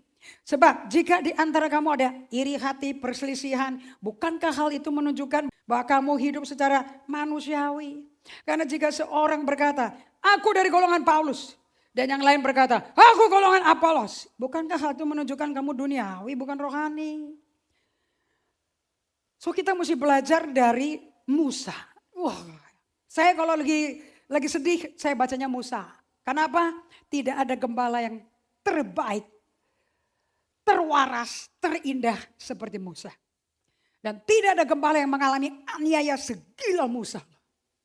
Dan tapi tidak ada gembala di tengah aniaya, di mana nyawanya di ujung tombak loh sama rakyatnya. 12 penatua nyerang dia loh.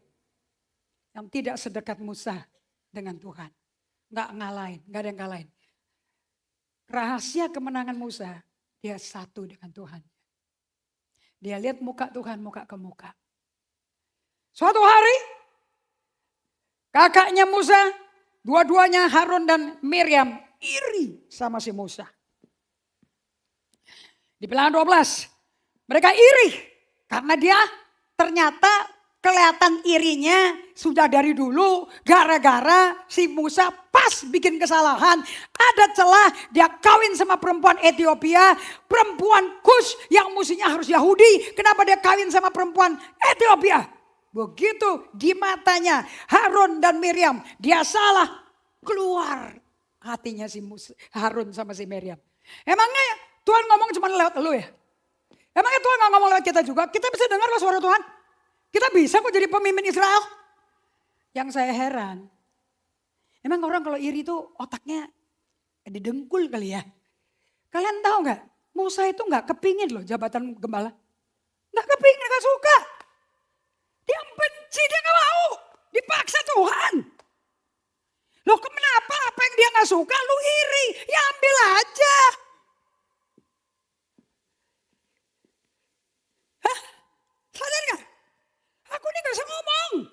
Nanti Firaun bunuh aku. Enak aja. Gila kau Tuhan. Enggak. Suruh si Harun. Enggak, gue enggak. Siapa yang bikin mulut? Siapa yang bikin lidah? Tahu gak siapa yang bikin? Dimarahin Tuhan loh. Ini orang gak mau. Lah Cici sama Kokone iri. Wah ya parah nih keluarga tuh. Perpecahan dalam keluarga. Kalian mau tahu gak hati orang kayak apa? Tunggu lu salah. Tunggu lu jatuh. Lihat yang keluar dari mulut mereka kayak apa. Kalau kamu lagi jaya-jaya gak berani mereka. Kalah udara. Begitu lu jatuh, lu salah, lu berdosa. Habis dong, muang tai. Semua kena tonjok. Dari rambut sampai baju, sepatu. Cara ngomong, marah-marah. Duang.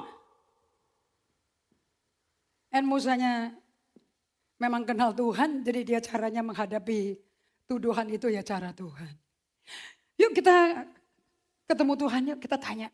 Kalau memang dia pilih aku, ya udah aku yang dipilih. Kalau dia nggak mau pakai aku, ya sudah, gue serah terima. Berita acara beres.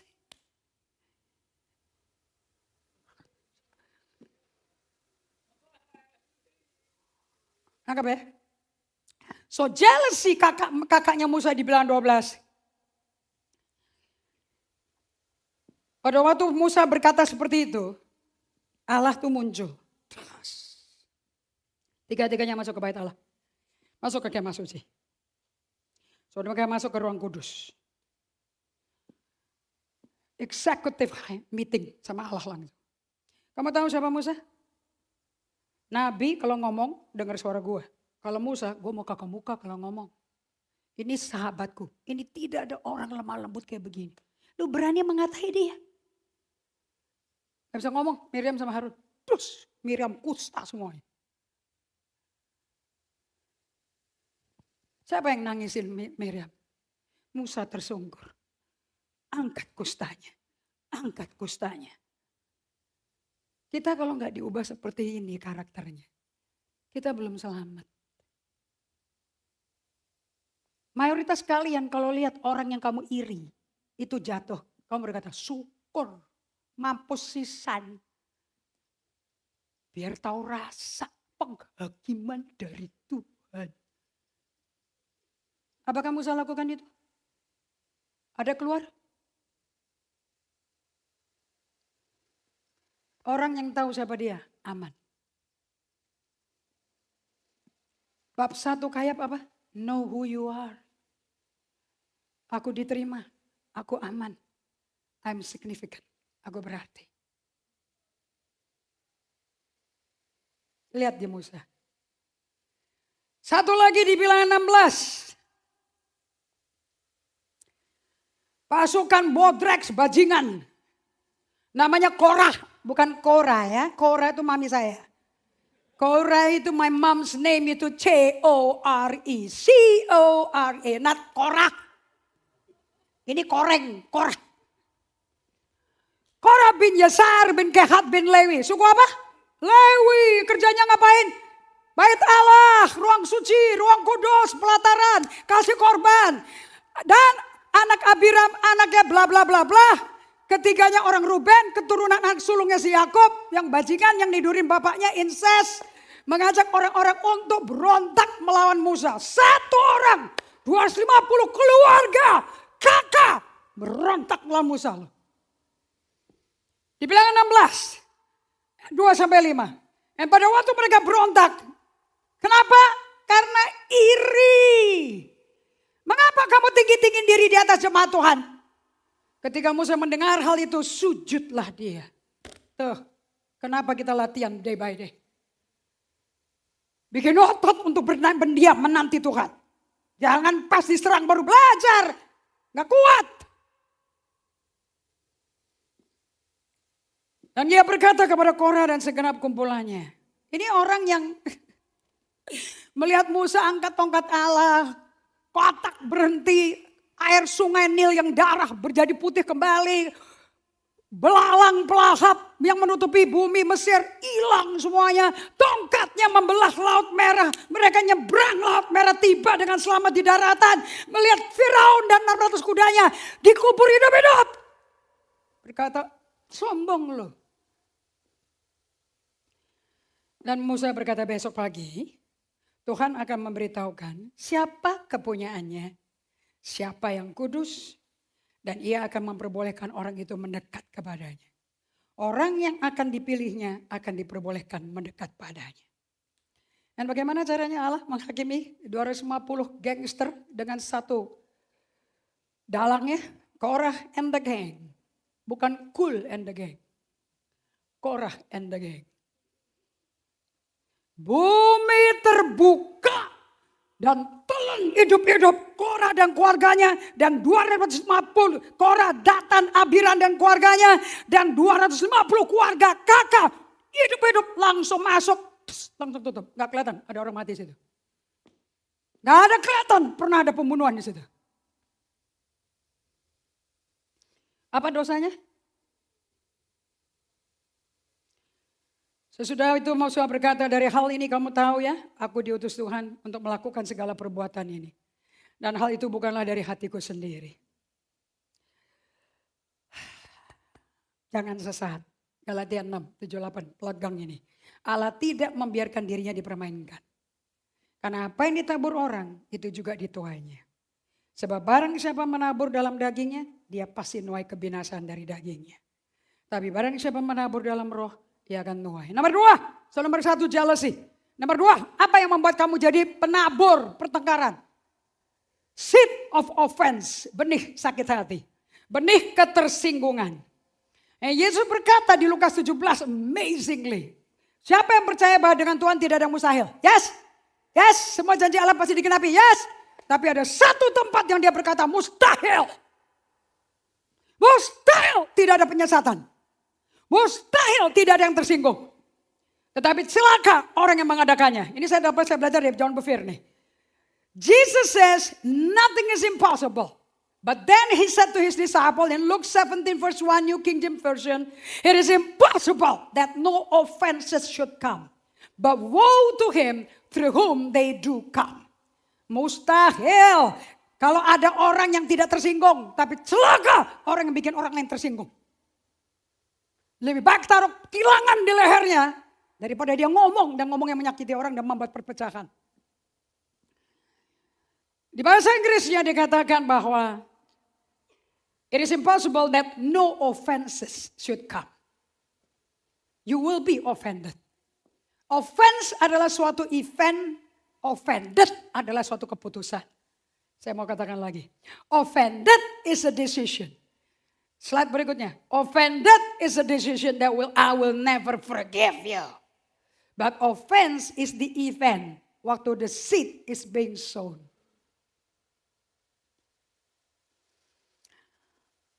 Offense di bahasa Yunaninya adalah skandalon. Dari kata skandal. Skandal itu berasal dari skandalon. Banyak orang bikin skandal di gereja. Akibatnya terjadi perselisihan paham, pertengkaran, dan akhirnya pecah. Yang ketiga, kok saya gak kelar-kelar ya? Udah dipercepat loh ini. Nomor 3, isn't it good? Isn't it good? Are you learning? Kalian ini khotbah untuk bercermin, right? This is reflection. Number 3, what is the cause untuk somebody to be a sower of discord? Because di dalam dia ada seed of bitterness. Di dalam dia ada benih kepahitan.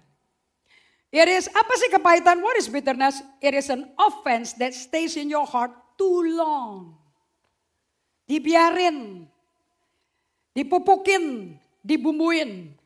Benih sakit hati atau ketersinggungan yang disirami pakai kecap asin, kecap manis, cap tukang sate, dan akan bertumbuh menjadi kepahitan dari benih tersinggung sekalipun kecapnya manis. Benih kepahitan itu berakar. Hanya ada 2 dosa yang berakar tapi tidak bertunas. You know what? Akar segala kejahatan. Cinta uang. Yang kedua, akar kepahitan.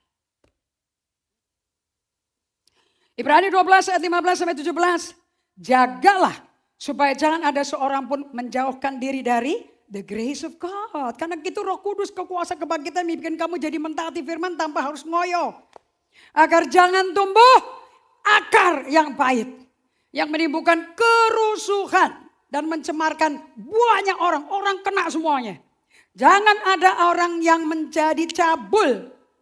Atau akar kepahitan bikin kita cabul.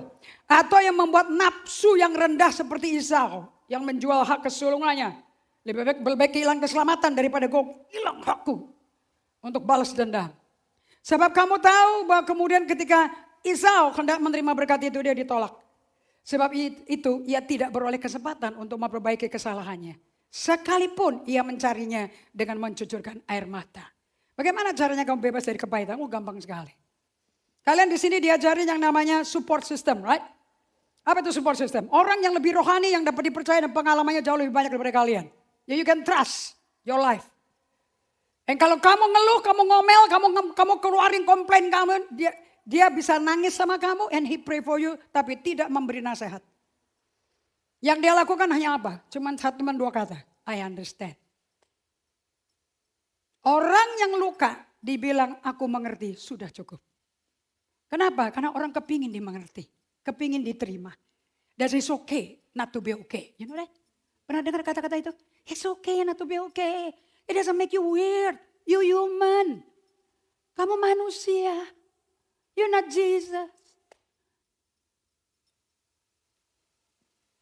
Dan begitu kalian ketemu orang itu, this is what you say. Tadi waktu gue ngomong, nada gue pahit gak ya? Wow, kalau kamu bisa ngomong kayak gitu, kamu jebak diri kamu. You make a trap for yourself. You really want to change. Tadi kamu dengar aku negor orang kayak gitu, dengar gak gue lagi marah, pahit, gue benci atau kayak apa ya bunyinya ya? Kamu dengar suaranya kayak apa? That's the track that you are vulnerable. Itu namanya kerentanan. Orang sehat pasti rentan. So 3 benih utama yang bikin kamu jadi penabur pertengkaran, perselisihan, perpecahan. Apa? 1, jealousy. Number 2, offense. Number 3, bitterness. So kita lihat akronimnya. Apa itu? Job. Daftar 3 macam benih penyebab perpecahan pertengkaran. Job. Jealousy, offense, bitterness. This is the job of some people. So you better quit this job. This is not a good job. Better quit from this job. Kalau enggak Steve Jobs akan datang padamu. Nasibmu akan sama seperti Ayub. Stop sowing seeds of discord. Stop sowing seed of hate. Iri hati, sakit hati, tersinggung, akar kepahitan menyebabkan mulut Anda memantrakan orang, nyihir orang, ngontrol orang. Basically you want to control people. So let's celebrate. Mari kita merayakan kemenangan saudara-saudari kita di dalam Kristus. Mari kita merayakan kemenangan saudara-saudari kita dalam Kristus Yesus dalam GGA. Karena GGA adalah rumahnya Allah. Yang mana umatnya diberkati Allah. Maka kita tidak meladeni offense. Kita meladeni mengalami apa? Kesembuhan, emosi sakit menjadi emosi sehat. Amen. Offense yang tidak diserahkan kepada Tuhan menjadi bitterness. And bitterness akan mencemarkan banyak orang di sekitar kamu. Kuncinya supaya kamu lepas, balik ke slide. Kuncinya supaya kamu lepas daripada penabur benih pertengkaran ini. Nomor 1, jangan kepo. 1 Tesalonika 4 ayat 11. Anggaplah sebagai suatu kehormatan untuk hidup tenang. Katakan hidupnya tenang dong.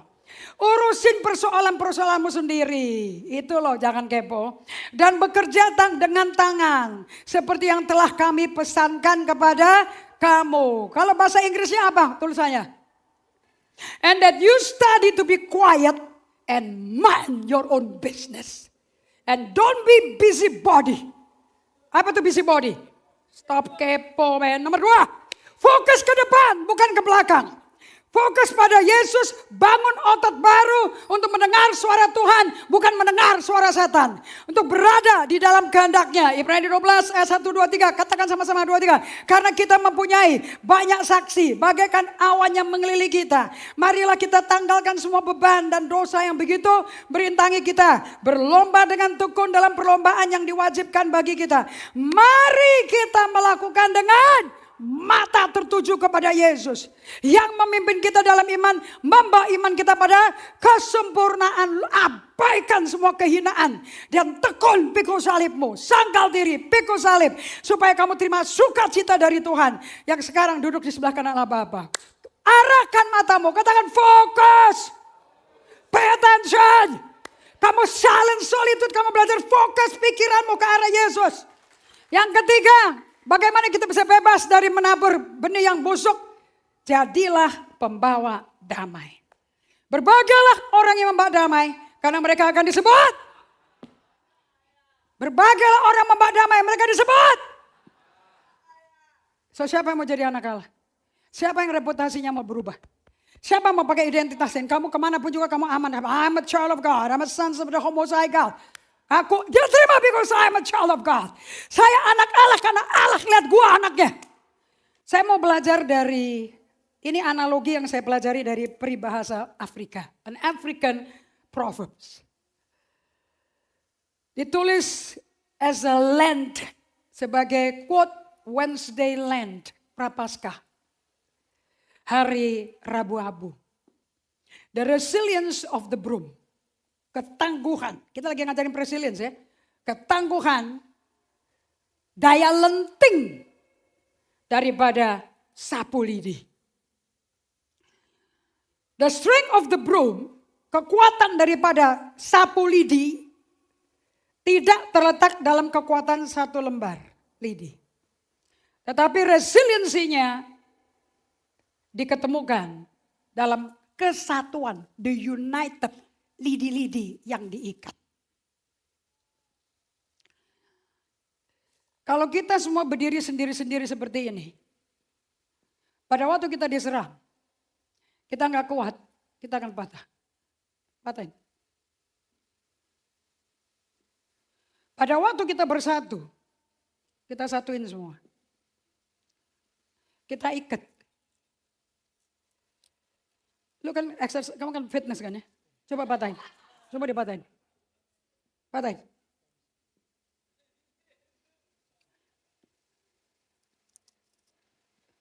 Kenapa ini bisa patah? Kenapa ini nggak bisa dipatahin?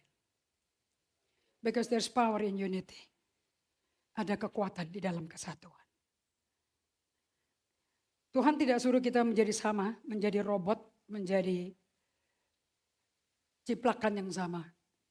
Tuhan mau kesatuan dengan not uniformity, but diversifikasi. So nanti 3 pria ganteng ini akan nyapu untuk membereskan dan bersihin saya punya panggung. Dengerin baik ya. Kalau masing-masing menyapu,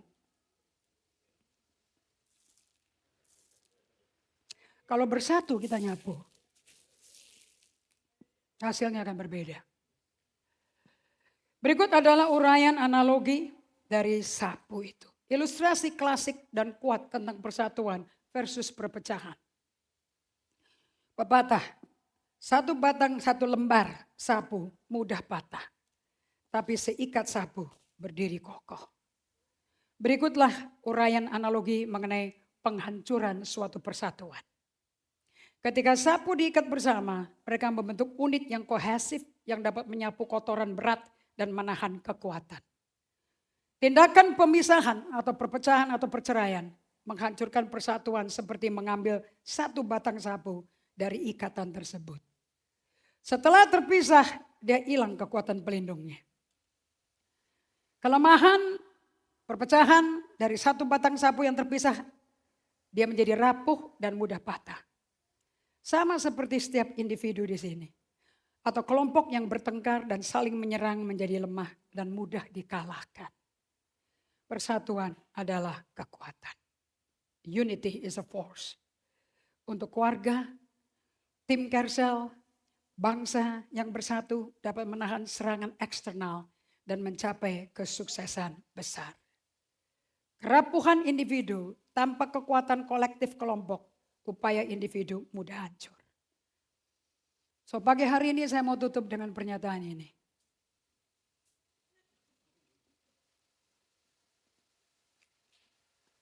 Kalau engkau berkata, Tuhan ngomong sama saya hari ini. God really speak to me.